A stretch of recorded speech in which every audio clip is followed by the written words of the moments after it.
Good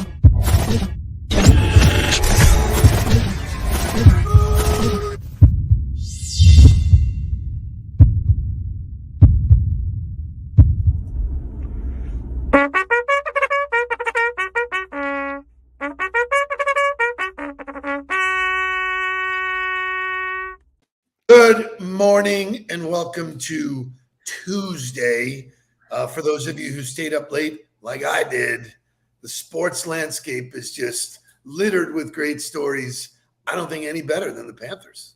Wow. I mean, what's happening in South Florida is probably never going to happen in our lifetime again. It's very possible you could have a NBA final and a Stanley Cup final. Never mind just that. They were both 8 seeds. Yeah, it's insane. You're going to see 2 8 seeds in the same town go to the finals. Like that. This is once in a millennium. I find myself glued to it. I wanted to go to bed. I prepared for bed. I just couldn't stop watching it. And with 3 minutes left, Carolina pulled their goalie. Might have been the best 3 minutes of hockey I've ever seen because it's just, it's fast. The crowd was insane. So lots of good stuff. And then, unfortunately, we had to say goodbye to LeBron last night. And in his press conference, he basically said, I might be done. Yeah, he's not done. I'm sure he feels tired. I'm sure that there's a lot on his mind. But I would bet that there's no way that he retires after this year. I'm sure he's having thoughts about it, but in reality, he wants to play with Bronny. I'm sure he wants to do some kind of final push to get to the end. And Jake, did he say the year was a failure? He said he wouldn't say it was a success. Correct. He goes every year. If I don't win the championship, he goes, I don't get any thrill from being in the conference, making an appearance is what he said, which to me is a very mature answer that leaves you to know that he's hurting.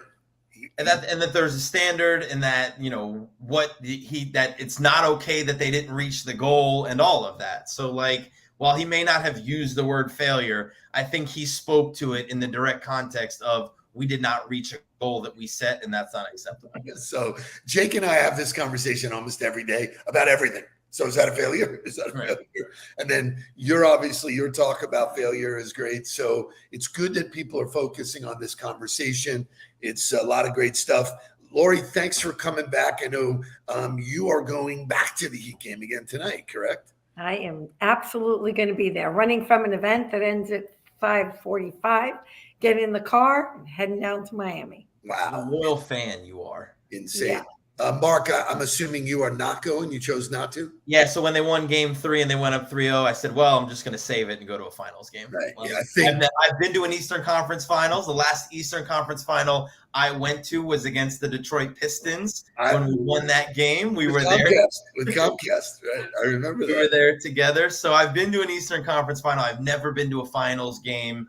And now knowing for sure that we're going to see Jokic and the best team in the NBA, I'm going to save it for that. I think you can count me in on those tickets. They will be for sure a pretty penny. But, I still think you got to pay attention tonight because the talent is on this team, whether they have the spirit or not. And we'll talk about leadership and all that kind of stuff. But I can tell you this, and Jake and I were having this conversation, and I want people to shine in. So assuming the Heat and the Panthers make it, what's more important to you, going to an NBA final or a Stanley Cup final? I've been to both many times. For me, I'll just throw it out there, no doubt Stanley Cup final is the most insane sporting event ever. Yeah. I mean, for me, it's basketball. I love basketball more. Hockey's a great sport. And I understand the pageantry and tradition behind the Stanley Cup, but to me, the NBA Finals are the NBA Finals, and it's a sport that I'm more passionate about. So I'd much rather see an NBA Final. Awesome stuff. So, Lori, thanks for spending the morning with us. We're almost gonna. Both of you are almost gonna be in the hot seat. I created this segment that is basically the 10 principles of strategic leadership. I'm going to hit you with them and get your opinion, good, bad, agree, disagree, all that kind of fun stuff. We got a Seth quote to unpack. We got great music as always. But before we do that, Shay, what do we got to do? Wake up. Wake up. Wake up, everybody. Get up, get up, get up, get up. Wake up. Come on, come on. Wake up, everybody. Teach a new way. Maybe then they'll listen what you have to say. Wake up, everybody. No more sleeping in bed. No more doctor thinking, time of thinking ahead. Come on.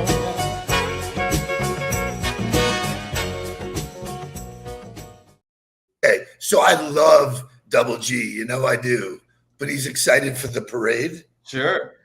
I mean, so this is a great question. Yeah, who's excited about the parade, man? I have this. Where did they do the parade for downtown Tampa? Miami. Not for Miami. Miami, I know they go Key Biscayne, or they go. I would imagine that they would do it by where they're building their new hockey facility, which would be Holiday Park-ish. So over here on the east side, Parker, yeah, I think so. US1, Sunrise, something like that. Right down Sunrise, baby. Yikes. So that Yeah. so, As if Sunrise isn't bad enough for everybody. so, you know, all of the things we talk about here, everything we relate to getting better. You know, how do you get better? There's lots of different ways you can get better. One of the things is hang around the right people. I mean, I enjoy hanging around you two on Mondays and now Tuesdays because it makes me better. It does. I love the conversation. So, but you don't need to do that physically anymore. You can do it virtually. And we have access to unbelievable content. We talk about who is in your stable of authors. I don't think there's anyone better, or at least in the top 5, than Seth Godin. Shay, show me Seth Godin. He knows that we're on the ball because obviously he's bald and he's wonderful.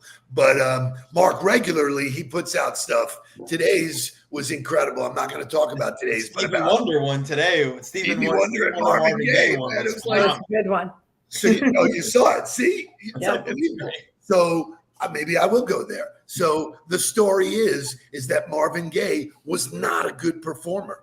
He loved being in the studio, did not like being on the road. So Berry Gordy put him on the road and put him after Stevie Wonder. Stevie Wonder lit the crowd up. Marvin Gaye said, who was a competitive guy, I got to raise my game because I'm going after Stevie Wonder, and the rest is history. So, you know, this idea of who you hang out with and what you see, who's in the... So the way he finished it was he pointed to the characteristic of charisma. Mm-hmm. And he said his charisma was a skill, not a talent.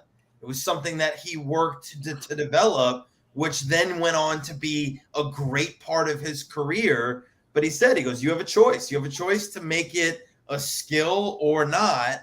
And I agree with almost all of that. Like, to me, and I have this conversation with Jake and Aiden and a lot of guys, there's a difference between talent and skill. Totally. Talent is stuff that is God gifted. And in most phases, that's really only applicable in sports, right? Like, you could say like your IQ is God gifted, but you can work to become smarter. You can read more books. You can practice and apply yourself to gain more knowledge and increase your level of intelligence. I can only get you so fast through training. I can only get you so big and strong through training. At some point, God's gifted ability and your talent is something that helps you excel there. So in the business world, to me, it's all really skills and all things that can be developed. Lori, any thought there on it's interesting though when he said, I love that last part too about charisma. My thought was, I don't know about you, but I can meet somebody who has natural charisma. They just exude charisma. Somebody who's trying to learn how to have charisma, I don't know. I see the difference a little, but I do agree the fact that he at least realized he needed to develop it, right? And he worked on it. But I do think you can see the difference between the two. But well, so I would say, like, people would tell me that I have natural charisma, that I'm just naturally outgoing and a connector. I would say bullshit. I was raised in that kind of environment.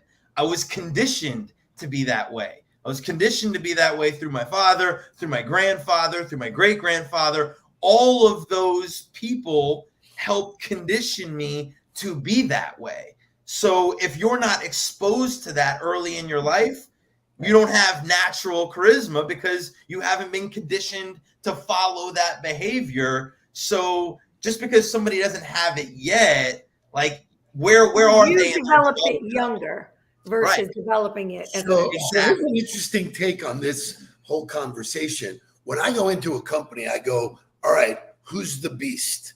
And they look at me and they go, what are you talking about? I go, who's setting the pace here? Who's the guy that everybody is paying attention, guy or gal who's paying attention, so it's like, oh my God, that's what's working. We need to get to a place, where, and Sherry, we do disagree because I think if you don't see it, you can't be it. Right. You just can't, I'm going to be charismatic. But if you see it, you go, well, I could do that, or I could do it better, or I could do it different, but it gives you a benchmark.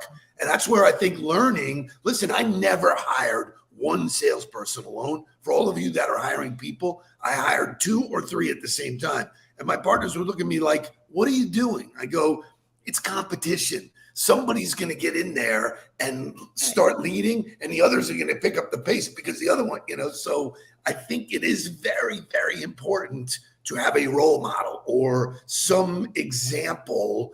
When you get in the car with somebody who drives, you by osmosis, you learn how to drive. You may not be driving, but really cool conversation out of nowhere, man. I love that. And Paula says, it's also a choice on how you decide to show up in life. Right. And it points back to what you talked about in the beginning of the show of the people you surround yourself with. The more you're exposed to, I was fortunate to be around a lot of leaders, a lot of really successful people. My entire life growing up, I got to see what everybody was doing, and then I got to make a choice on who I wanted to embody, who I wanted to follow, who I wanted to try on as my style, see what fit, and put together the pieces that it's never a finished product. I'm always evolving. I'm always looking at somebody new going, oh, wow, that's something good I can add. I would love to talk about. I would love to do that. Look at Christian, man. Can't say things are going swimmingly. Right. So Mark and Lori, this is a question from Lou. Define gift of gab. You want to take a shot at it, Lori? I at least the way I've always interpreted, somebody who can easily have conversation, right? Engaging conversation. You've just got the gift, right? You don't struggle at it. It just comes naturally to be able to just have a conversation with somebody without preparation or getting ready and studying. And I could talk to walls. It's somebody who knows their story. So I would go the opposite in that and say it's not a gift. It's just somebody who knows who they are. It's somebody who's comfortable with where they come from and understands their story and has the ability to communicate that in a way where people can receive it and understand it. And I think there's another skill set within inside of that has to do with being curious about other people. Because if you have the gift of gab, most times you're spending the majority of the time asking questions and getting people to talk about themselves rather than talking about yourself the entire time. So here's an interesting thing. You personally, Mark, you have the gift of gab. You're married to her. That's the ultimate gift of gab. Did you hear that? Let me get some having natural curiosity. Exactly. Let me get some motivational music. We'll come back to this same conversation. We're keeping it going. You have to show them that you're really not scared. You're playing with your life. This ain't no truth or dare. They'll kick you, they beat you. They'll tell you it's fair, so beat it. But you wanna be bad, just beat it. No one wants to beat it. Show them how to fucking go to your back. It doesn't matter who's from the right, just beat it. No one wants to beat it. Show them how to fucking go to your back.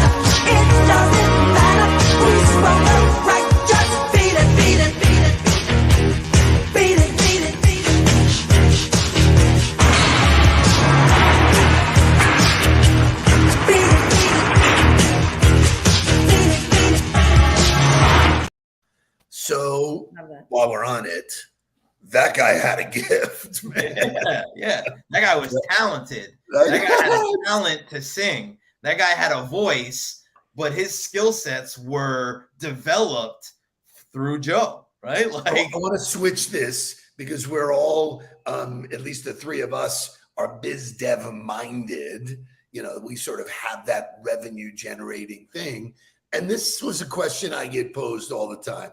Oh, or a comment. Oh, you're a born salesman, which people think that's like a good thing to say to me. I don't. right. I think it's offensive. But you know, when you think about it, you know, is it something, an art? Is it a science? Is it, you know? So you know, Lori, you knocked the cover off the ball for anybody in philanthropy I've ever seen. I mean, literally, you just really drive. Were you born with that? Were you around it? Did you see other people? I mean, it's a really good conversation because there's no right or wrong answer, really. And people that are disagreeing, you're right. But what do you feel? Well, first of all, they tell you you're a natural born salesman. They tell me I'm relentless. So, you know, I'm not sure if that's a gender thing, if that's a sales thing. I don't know what it is, but you do have to be relentless, right? Number one, because you're passionate. You're relentlessly passionate. But I think, you know, when I was going through some drawers the other day, I came across a Myers-Briggs test that I did when I was in my early 20s. And it told me that I should go into sales. But I ignored it because I didn't think I was a sales, right? I didn't think I had that personality or that ability. I probably just didn't have the confidence, maybe, right?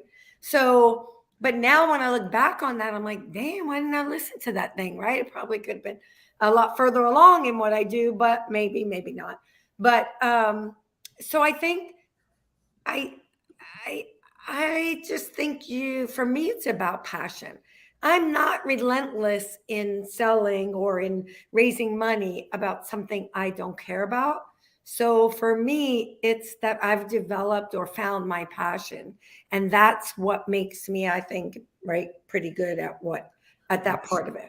So Lori, so having taken that test, and those tests are, you know, fairly accurate, you know, knowing you took that, had you been in a sales environment or an entrepreneurial business environment where you were exposed to people who were doing that, you would have been naturally drawn to it because that's kind of but you mentioned it, it's confidence. Most people in sales, the number one thing they lack is confidence. Yeah. And you're right. I wasn't around it. My parents were educators. My uncle was in IT, who was another mentor in my life. I didn't have anybody who was entrepreneurial or in sales as I was growing up. So you're right. I might have been drawn to it had I been in there because that's my natural. If you look at all my tests from that day forward, it has always been more driven towards sales, but I never paid attention. So I think this is true of every skill set. Mark, I want to unpack when Nick Saban recruited the quarterback of the New England Patriots. Mac Jones. Mac Jones could have gone anywhere. Sure. He went and was not guaranteed. He was not guaranteed a position with Alabama because Saban said, when you're around this kind of talent, you either move up or you move out. Yeah. So, you know, for me, that is that a skill? Is that a talent? Or is that somebody who is feeding you that inspiration? Because you're around it all the time. Yeah. So it comes to me being successful in business development. There are some skill sets that are important. Resilience and persistence. I think both of those, or relentless, Lori, you know, to me, those are the same thing. Being able to come back time and time again and keep trying. Confidence is really important. Confidence comes from preparation and the ability to be an expert or feel like you know what you're doing. I think the missing link in that from experience is lack of defined process for people. If you don't know what the hell you're supposed to be doing every day in order to be successful, it makes it really hard to be confident in I'm what going to validate that for you. I'm going to validate, Lori. I'll give you the validation. So you're very comfortable having a conversation with somebody, anybody, just about anything, not about JA, not about selling them or having them donate or having them volunteer. You're capable of separating the two right? In the sales world, they teach people be looking for the sale. Everything is everything is about, that's what burns people out. That's what's not authentic. Your ability to have a genuine conversation with somebody, which is not trained, by the way. We do. Correct. But we train people. The more you can have a conversation without talking about business, the closer you are to doing business. And but I want to touch on something Mark said, because I can tell you, Mark, that's not been my experience with confidence. It was not about preparation. I went to work. I was prepared, right? That's just who I am. I went prepared to do the best job that I could possibly do and be the best person and stand out from the rest. But I didn't develop my confidence until I started to see some success. So for me, it wasn't just being prepared. It was, I didn't believe in myself. I prepared. I wanted to be the best. I wanted to stand out. But I didn't always have that. But Lori, right? But how much failure did it take for you to have success? How many times did you have to try and not get it right before you started? A lot. So you think it was the success that gave you the confidence, but it wasn't the success. It was the fact that you had done it over and over and over and kept going, which that's all practice. The problem with the business world is we don't do enough practice creation. We don't create enough role plays. We don't create enough practice scenarios for people to not have to burn through performance scenarios. So we have to use performance as our practice in the early stages. Exactly. What happens in the business world is that if in 90 days you haven't created something on the board, you failed. You're out. You're bad. I'm not going to support you. Well, that's ridiculous. If you're doing all the right things, the success will come, which is part of that failing. I'm learning. If you're not trying, then you failed. If you're not having conversations, if you're not in the game, you're a failure and you need to be moved out. But if you're trying and you're in the game and you're getting to conversations, but you're not moving conversations to opportunities or opportunities to deals, then we can coach you through that. We can work on the skill sets and figure out where the weak points are. So you may not have reached your goal of where we need you to be, but at least I know you're doing it, which that will develop the confidence and that will give you the skill sets needed in order to be successful. Lori, at JA, the organization is better because you set the pace. They see you, they watch you, they understand when they're in a meeting with you and you're talking to somebody, all of that coaching, that real-time, event-driven stuff. If you are not the leader you are, if you are not the, developer you are, the rest of the organization suffers because there isn't that, that ability to see it. No, I don't disagree. I'm just saying that when it comes to confidence, and I see it in our young people, right? And you're right, Mark, the more we give them a chance to practice, right, the more confident they start to feel. Well, guess what happens in practice? Not something that, for me, it was not something that really came through preparation. It was by seeing that I could actually do something. It was by the failures and being proud of getting back up. It was those things, not so much the preparation that built. And it took years to build my confidence, years. And I'm watching our young people today. Confidence is a way, in my opinion, just my opinion, is yes, preparation is in there, but it's about way more than preparation. I can tell you this though, Lori, in your Huddle contract, you need to agree with us, otherwise you're out. No, okay, well, I'm out then. Lori, I just don't know another way to feel confident walking into a performance or into a practice without preparing. Like if I don't prepare, if I don't do what I need to do to put myself in position to succeed, I don't know how you have confidence in that scenario. Sherry's right. You got to put in the time, man. It's like well, but just being confident and walking into, just being prepared and walking into that was, for me, I'm just saying me personally, was not what gave me the confidence. I actually felt more confident after it went well, right? More so than I did when I was going in, right? And it's okay. Whatever works for you to give you confidence, whatever works for me. For me, it was about, wow, I did it, right? I knew I was prepared. I still was scared shit, and I still wasn't confident I was going to nail it, okay? But, and it didn't matter what it was. It was the new job. When my boss would throw me in and tell me, we're going to lose our job if you don't fix this. I did not have the confidence to think that I could fix it. But when we did, I was like, oh, I did it, right? That's what built my confidence. And that's why I say, for me, yes, you got to be prepared. I'm going to close it up. We got a big day ahead, but I can tell you the reason why this show works is that came from nothing. Nowhere. We didn't even talk about the other stuff. I was going to say, you're going to have to come back tomorrow to talk about strategic. A whole bunch of shit. She'll be sleeping. There's no way she's coming in. I got to get up. I got to get up for Patrick. If you want to be on tomorrow, we can talk about this leadership shit. That's up to you guys. If you want. Listen, I'm having a blast. I love that you're on. You do bring an alternative viewpoint, and I think that's what makes it work. And it's super fun, and we're super grateful. So come back tomorrow, guys. Grab your friends. Right. Lori will be back in the seat. She'll give us the play-by-play on hopefully the Heat win. She'll create her own parade on the way home.